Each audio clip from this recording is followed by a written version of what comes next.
As últimas pesquisas divulgadas devem e podem provocar mudanças nas campanhas dos presidenciáveis. Para entender o que esses números significam no cenário eleitoral e como os candidatos devem se comportar na reta final para o primeiro turno, vamos conversar agora com Manuel Leonardo Santos, professor de Ciências Políticas da UFMG. Professor, boa tarde. Mais ou menos esperado, que os dias vão se aproximando da data da eleição, acirra-se as disputas e se tem várias estratégias em jogo. O que o senhor acha que vai ser agora o ponto mais sensível? Qual será a tônica nessa reta final da campanha, na sua avaliação? Boa tarde a todos. Na minha opinião, o maior impacto dos resultados da pesquisa nas estratégias dos candidatos vai ser com relação a tentar diminuir sua rejeição. E isso vale principalmente para o candidato Bolsonaro, né? Ele tem uma rejeição muito alta, as tentativas dele de diminuir essa rejeição, inclusive adotando um discurso soft, né, e um discurso arrependido, não tem surtido efeitos, né, e eu acho que esse é um ponto que o candidato Bolsonaro vai ter que se preocupar bastante. No caso do presidente Lula, nem tanto. Na minha opinião, é só não cometer nenhum deslize, né? Porque a rejeição continuando nesses patamares, tudo indica que o resultado vai ser favorável a ele, né? Segundo as pesquisas que estão colocadas. Agora, muitas ações estão sendo feitas no sentido de tentar ampliar seu voto e também de tentar o voto útil, né? Por diferentes caminhos, os dois candidatos estão tentando isso, né? Vamos ver se essas estratégias dão um resultado. Professor, agora a Roberta falando contigo, boa tarde, bom falar com você por aqui também. Agora você explicou melhor sobre o índice de rejeição, que é alto para os dois principais candidatos colocados aí nas pesquisas, presidente Bolsonaro e ex-presidente Lula, mas é maior para Bolsonaro. Isso pode ser definidor, por exemplo, já num primeiro turno? Você acredita que a eleição pode terminar no primeiro turno, com os números que a gente tem até agora?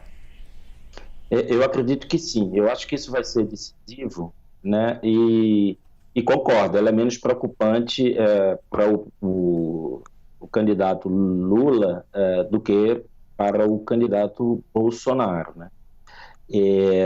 Na verdade, eu penso que a rejeição do Bolsonaro nos patamares que estão, elas são praticamente proibitivas, né? Agora, quanto ao fato de ir para o segundo turno, eu acho muito prematuro fazer qualquer previsão, porque a soma dos outros candidatos, né, a recente oscilação para cima dos outros candidatos, tem mostrado que o conjunto de votos dos demais candidatos mais ou menos que empata, né, com as intenções de voto do presidente Lula aí em torno de 45%, segundo a Datafolha, né? Então, eu diria que a chance hoje é 50%. Acho que a chance hoje é igual jogar uma moeda para cima, né? Pode dar qualquer coisa. Professor, em dada altura a legislação eleitoral irá regular, está na lei isso, as pesquisas e suas respectivas divulgações, né? Você sabe que pesquisa tem muitas vezes aquele tiro trocado, chumbo trocado, né? Quem não está bem colocado fala mal das pesquisas e depois vice-versa. O senhor acha que ela nesse momento chega a influenciar, o voto ainda não aconteceu, tá certo? A eleição não transcorreu, mas pode influenciar sobre os indecisos? Olha, eu acho que pesquisas podem influenciar, sim. Com relação à regulamentação ou à regulação da divulgação e da realização de pesquisas, eu não sei se é um bom caminho. Eu acho que nós estamos vivendo nessa eleição uma experiência única. Nós nunca tivemos tantos institutos de pesquisa fazendo pesquisas de opinião e tantas pesquisas disponíveis para o eleitor e para os candidatos. Pesquisas são fundamentais, o eleitor pode olhar para o panorama e tomar sua decisão mais bem informada. Os candidatos, elas são importantíssimos. Os candidatos e partidos olham para esse panorama e tomam decisões acerca das estratégias. As pesquisas são indispensáveis, na minha opinião. Claro que sempre quem está atrás nas pesquisas reclama dos resultados, né? Agora, tem um ponto bastante importante, que é uma certa divergência entre os números, entre algumas pesquisas, né? Isso se deve a aspectos metodológicos, não vou entrar no detalhe aqui, mas isso é natural de qualquer pesquisa. Eu não vejo por que se partir por uma regulação mais dura com relação à divulgação e à realização de pesquisas. Eu acho que o pluralismo, né, a pluralidade de fontes de informação é que beneficia o eleitor dos partidos. Sim. Agora, professor, numa eleição que, segundo as pesquisas, né, até agora, 78% dos entrevistados já decidiram de fato o voto, dizem já ter tomado a sua decisão, a gente também acompanhou o foco das estratégias, das campanhas em diferentes grupos. Então, na população feminina, por exemplo, que a gente sabe que é um foco aí do presidente Jair Bolsonaro, na população evangélica também. Onde é que deve estar o foco das duas campanhas nessa reta final, pensando em grupos da sociedade, professor? Olha, eu acho que você citou dois grupos que, para mim, são centrais hoje, né? As mulheres, né, o voto feminino, e os evangélicos. Né? Primeiro, as mulheres. O presidente Bolsonaro tem um histórico de rejeição forte, né? Mais de 60% nesse grupo, e tem tentado, né, desde o 7 de setembro, né, mostrar desmanchar essa ideia, né? Não tem conseguido, né? Não tem conseguido.